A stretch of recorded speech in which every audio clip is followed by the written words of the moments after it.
episode number 25. We're at the quarter-way mark of this part 2 of the Chili Bowl that just wrapped up. It is Blake Kahn getting the win with Hank Davis second. So really, kind of not really surprises. It's been really good at Chili Bowl. But, once again, no really USAC guys have officially locked themselves into the top 2 for the main to get into the Chili Bowl. Not yet, at least. It is kind of a little surprise, should I say, but anything can happen in the Chili Bowl. You know, we had some really good runs tonight. I really didn't pay attention to this tonight as I should have, to be honest with you. I was listening to the AMA and I wasn't really paying attention to it, but I was doing some other stuff. I was also looking for a new truck today, so, today, because a lot of people don't know, I have a camper, and I'm planning to do some trips from Knoxville to Knoxville a couple times this year, and some other trips, so I've been looking for that, and also I've been just been barely working today, but, it's really, it was a really interesting night, talk to, again, is Blake Kahn is, Hank Davis. So, it's really interesting, again, how things are sitting up right now. You got a NASCAR star, a modified Eastern, non-wing sprint car, modified guy, in the East, then you got 2 360 sprint car drivers, basic regional 360 sprint car drivers recently locked in so far into Saturday Night Chili Bowl Nationals. Some big names to make it. Ryan Timms, the defending Knoxville Nationals champion. He is not going to be in the A-Main yet. He still has a chance on Saturday to lock himself in the A-Main, but as of right now, he is out.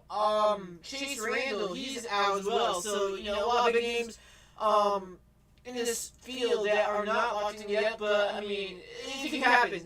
Saturday's going to be a long day for a lot of drivers. The Alphabet Soup's going to be a very interesting event going on Saturday. Saturday I won't be able to watch it all, but I'll be paying attention to it, and, I'm really excited to see what happens. It seems like every time you turn off Flow Racing to watch Chili Bowl, something does happen, and, I think this is what makes the event so great. It's just because it's basically, it's kind of like how unfiltered it is.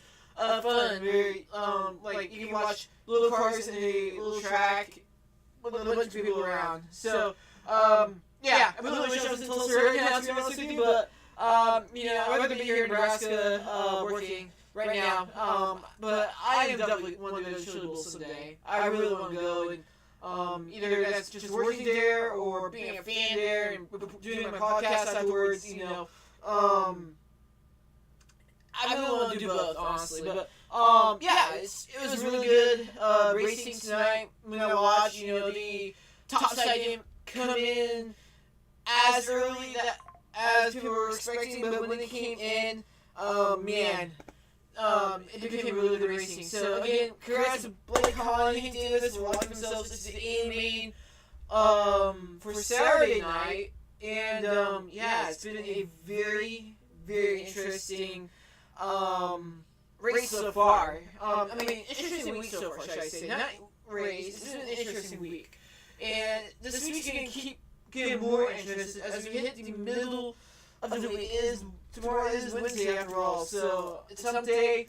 And it's going to be really interesting. I think it's going to be a fun weekend for sure.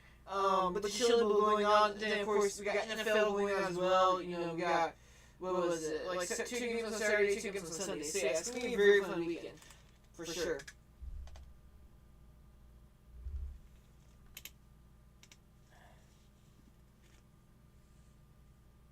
Man, my throat really hurt after that. Second right there.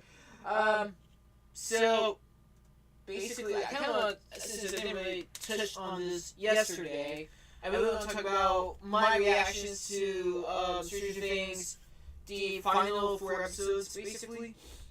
And I got this little Byers Funko Pop right here.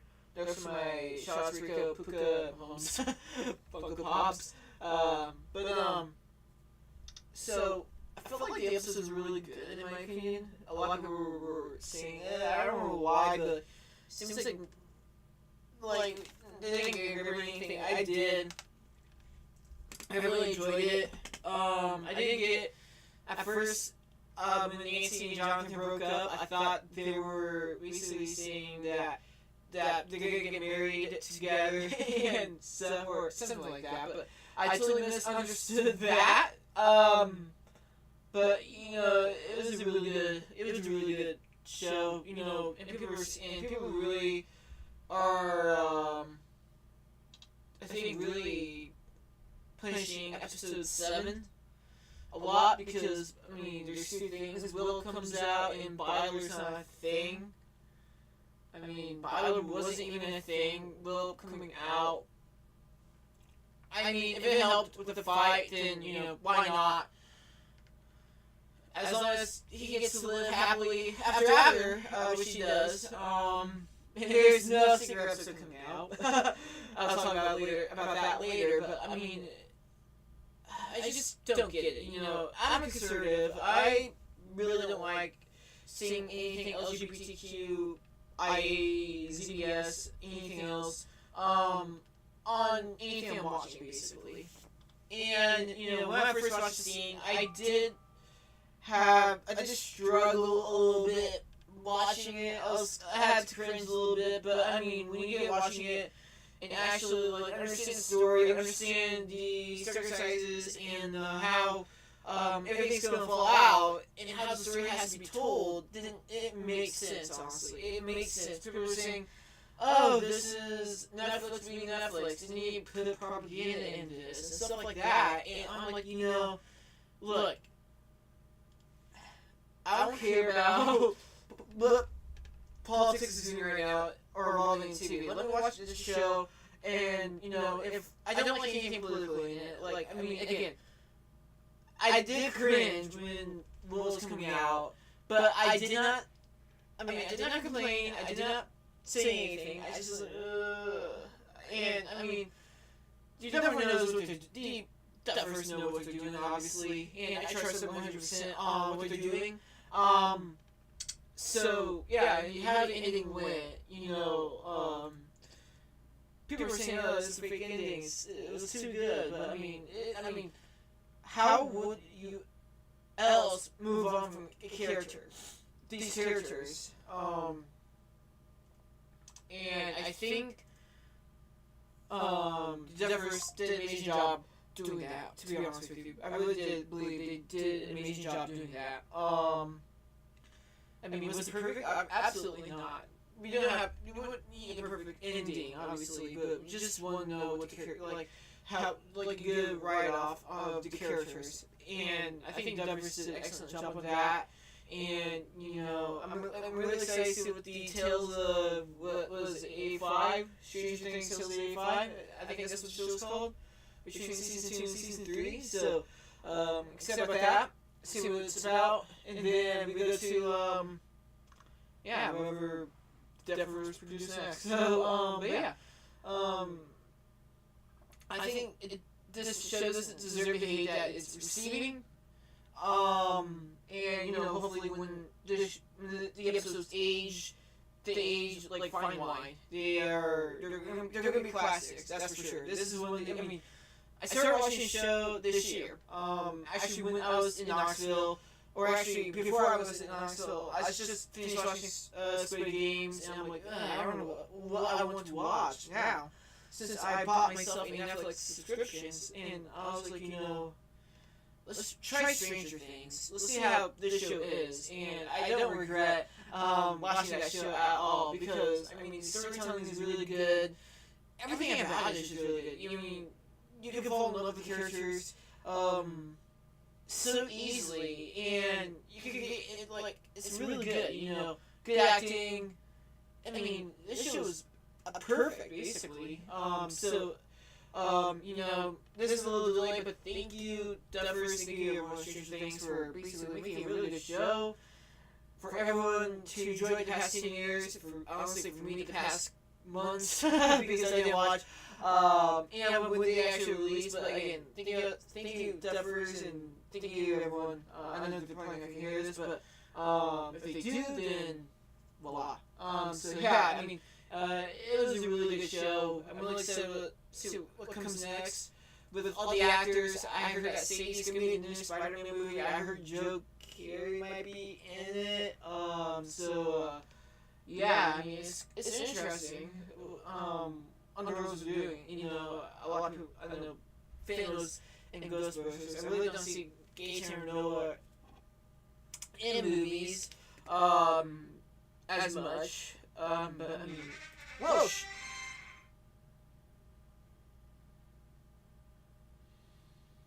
Okay, sorry about that. I forgot to turn off my ringtone. That scared me. Holy crap. But yeah, you know, yeah. I'm so sorry, guys. I'm so sorry. I didn't mean to scare myself like that. The way it just popped up, like, whoa! Yeah. Yeah, absolutely fun. So yeah. I guess really I didn't tell you guys my Christmas song yesterday during the podcast. So I guess where we left off on that December day, on that Thursday, I believe, the day before I went to Hastings to tell a family member goodbye. Went down to Hastings, went there and, you know, said goodbyes, and, you know, my mom and dad were basically comforting the family members, we're basically talking to the grieving family members, and, you know, I was like there as well, just to be there and support them as well. I really didn't talk much, but you know, it was really, I just want to be there, honestly. So after that, went to Grand Island, ate, then headed back home, worked the next day. After that, and the next day she did pass away. And then basically it was Christmas week. My dad would celebrate Christmas. It was really good Christmas, to be honest with you. It was better than I was expecting it to be. Then that next week was New Year's. To celebrate New Year's, I got 2 Casey's pizza for like $25, which is a steal, in my opinion. You know, went to back to Hastings for the Rosary. Then basically worked the next day, and then here we are. Basically the New Year off and running. Really good start to the year, to be honest with you. How things are going in my life, hopefully with your lives as well. It's going really, really good. But yeah, there's a lot of things to be excited for this year, obviously. You know, for me, Highland, can't wait to get back to watching floor racing almost every single night, and then also can't wait to watch Sprint Cars 23 days away from Dirt Car Nationals, where basically we opened up Sprint Car season, and we started this really fun journey of going into summer. So yeah, I'm really excited. NASCAR's coming up in a little bit over 2 weeks. So yeah, that's good. Also, I think Bowman Gray. So yeah, it is the most preseason wonderful time of the year. Where basically racing is just around the corner, and also all the spring sports as well. You got baseball coming up, MLB's right in their prime of the season. NFL is closing out their season right now, and then when we get going again in February. I mean, when February hits, I mean, everything is just better, really better, to be honest with you. I mean, racing, like I said, everything's back, and then when the summer, when it's like March and April, May, that's the best times of the year, honestly. And then we start the year off, then the year continues, and yeah, I mean, it's going to be a really, really good year for a lot of people, and hopefully it's a good year for me as well. Yeah, we're gonna end this episode right here, right now. To our Wednesday. I mean, not Wednesday, Tuesday episode. Thank you guys so much for tuning in tonight. Email me at kraig2025@gmail.com. I want you to look at my Gmail real quick, see if we have any emails. Let's see here. Looks like we don't. We don't. Oh well. That's okay. So, again, thank you guys so much for tuning in. I'll see you guys tomorrow. I think we're going to do 6 episodes this week. Then we're going to take a break on next Monday, so I could take a 2-day break at least. So, we can get ready for Tuesday, Wednesday, Thursday next week. Then we'll be back on our normal schedule. So, again, thank you guys so much for tuning in. I'll see you guys tomorrow for episode 26. Bye-bye.